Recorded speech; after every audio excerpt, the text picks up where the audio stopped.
notion was to get the Russians back in the war against the Germans. But of course, the war ends, and so they're over there fighting against the Reds. And the Americans were sent to Murmansk because there was supposed to be a stockpile of weapons and equipment there. We were supposed to keep it from falling into the hands of the Reds. But by the time we got there, they already stole it all. And yeah, so that's kind of. But to answer your question, I don't believe there was very little American-made equipment that ended up there. They were outfitted primarily. They were given a lot of Russian equipment because the ammunition was there and the stuff that the British had with them. Going to do any talks on Michigan units in World War I? My grandfather was in the 16th Engineer, and I would be particularly interested. I haven't done a lot of research on that. It's definitely something I could look at. They train right out at the fairgrounds. Yeah. And then left from the train station and returned after the war to the train. They were one of the first American units into France. They were 16th Engineers? Yep. Yep. They're composed of railroad men from Michigan, Ohio, Illinois, primarily Michigan. Yeah, because most people know 32nd, but there was a lot of other stuff that came out of here. Do you have a breakdown of how many Liberty Motors aircraft engines were built by whom? I personally don't, but there's a really, really good book on the Liberty engine. We have a copy of it at the museum. I believe it does talk about who made what. It's a fairly substantial volume, but it might be in there. But yeah, there were a lot of stuff, and a lot of them were remanufactured. And then what was interesting too is like they were originally midway through production. That's when Ford came up with a new way of making bearings. And during peacetime, that would have been a closely guarded corporate secret because it was war. They shared it with everybody, so when the war was over, everybody had the updated bearing technology. So there's a lot of like increments. You know, what would go on in World War II when they developed the block system.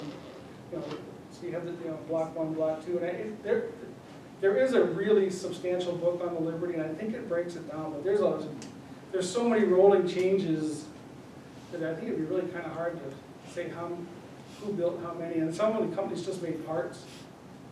You know, they made cylinder heads, and then you could have a Ford block, and there was a lot of mixing and matching and things that. Lincoln was founded to build those engines. Yes.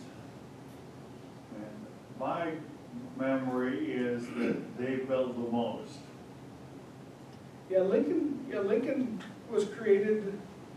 And there's a lot of urban legend around that. I got yelled at one point by an automotive historian. There's a tremendous amount of urban legend around that whole Leland, yeah, about how Ford was a pacifist and wouldn't allow them to make it, but the reality was Ford was making them, and then he just kind of split off. But yeah, that was their first product. He left GM to build the ranch without Lincoln to build the ranch. Because the ranch wouldn't let it. Yeah. Yeah, that's a cool story too.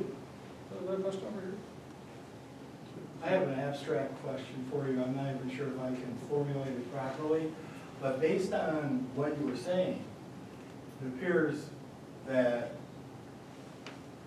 you're convinced that there was a great deal of American experience gained in World War I towards mass production and a quick changeover to a wartime economy.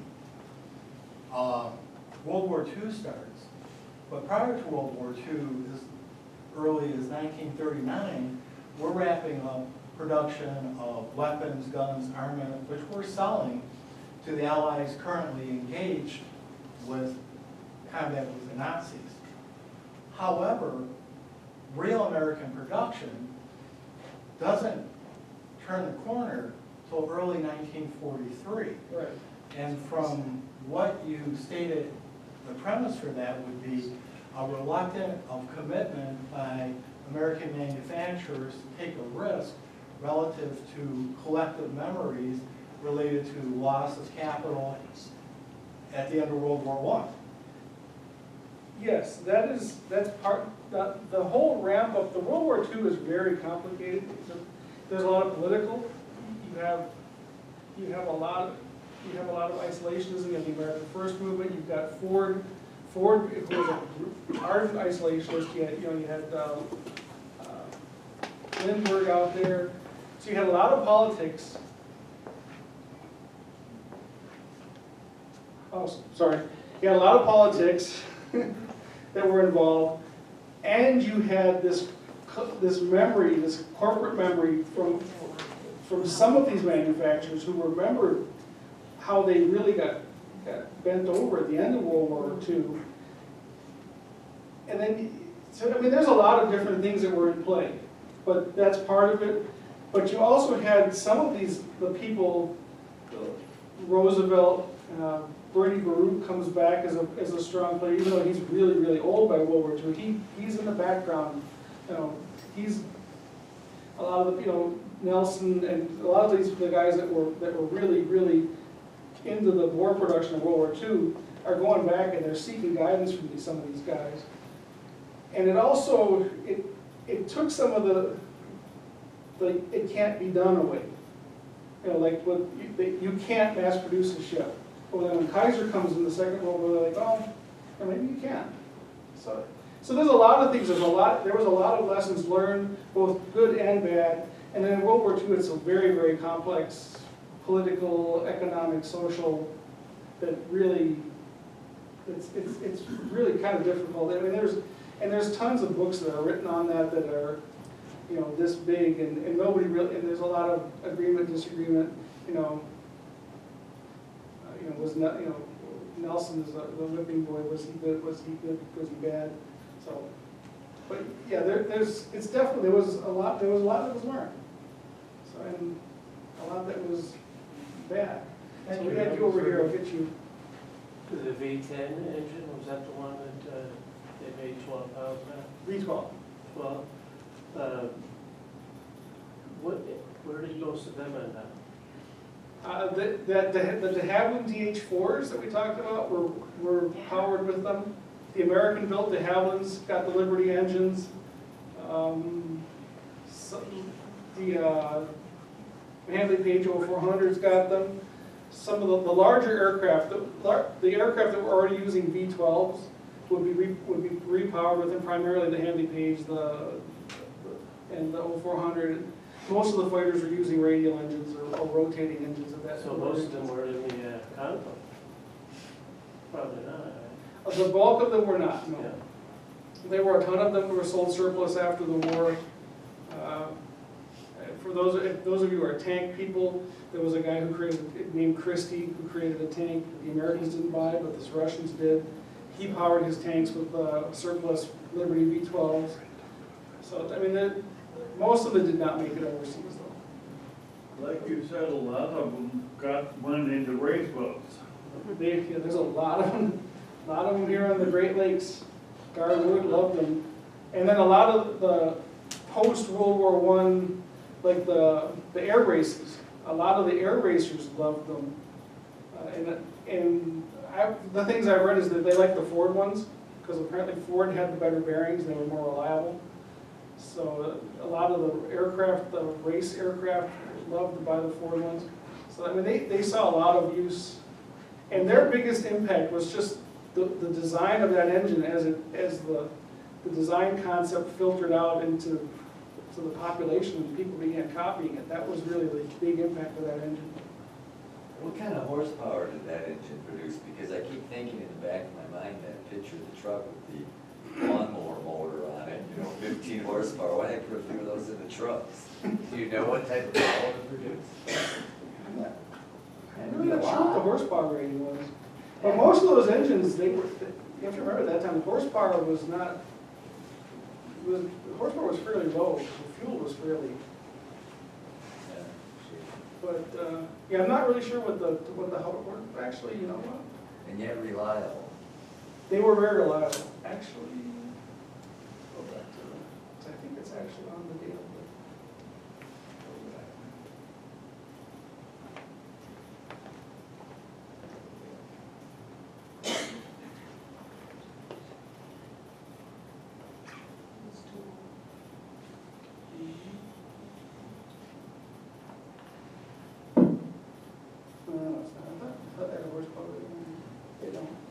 had 52 horsepower rating.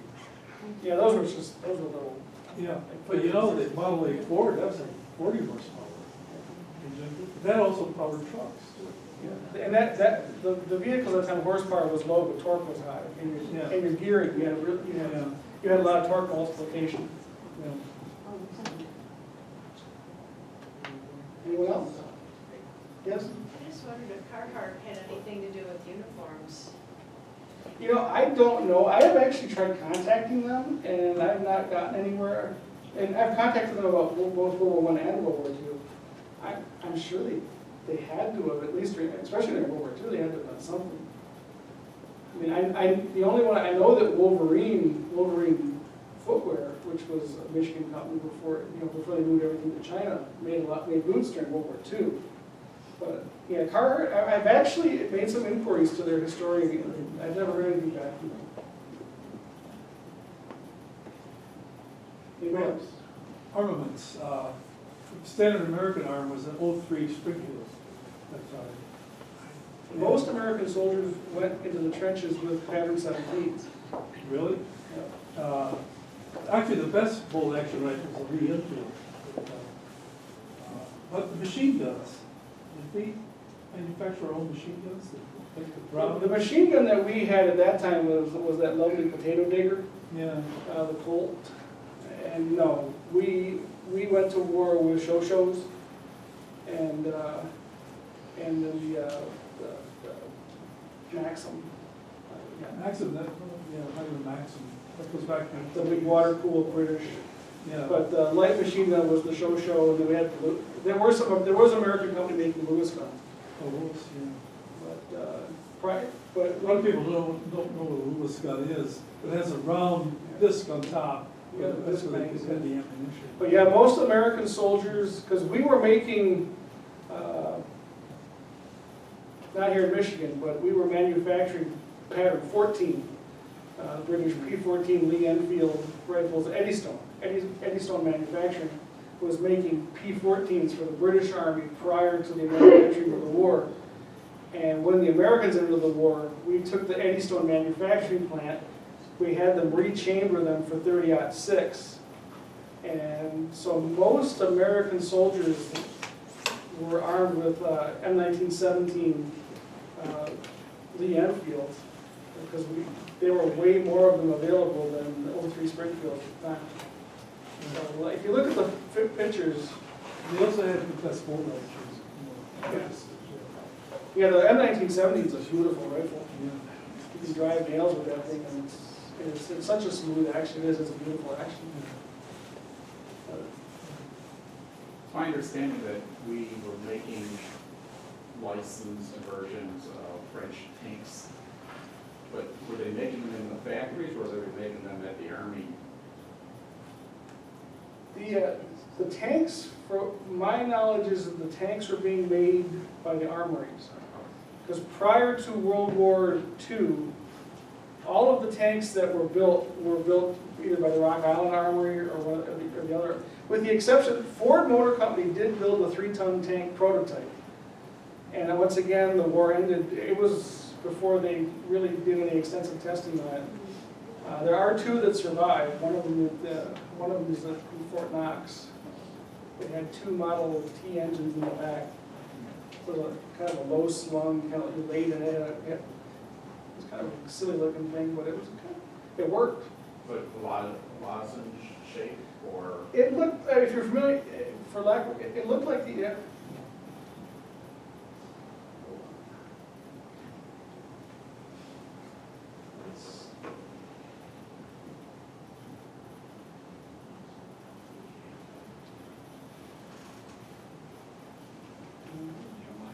And did it have 2 engines, so each one would control 1 track?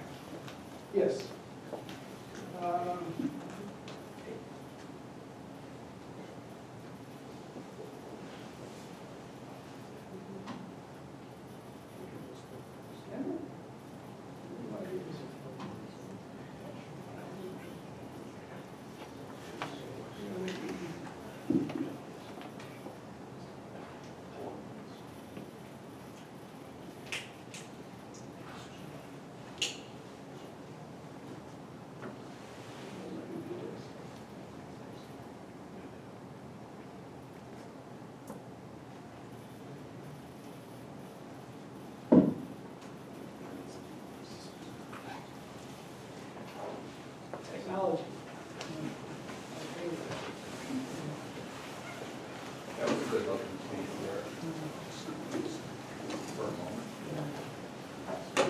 know, the tank unit that.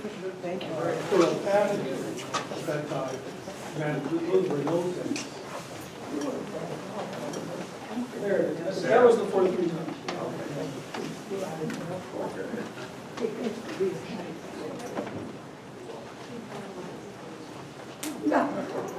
All right, well, thank you very much.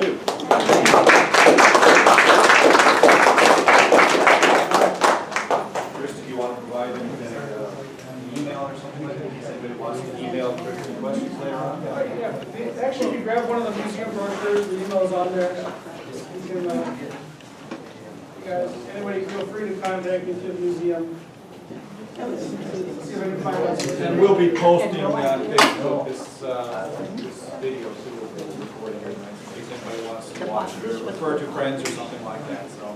And I hope you'll make it out here in the future for future lectures like this. Okay, thank you.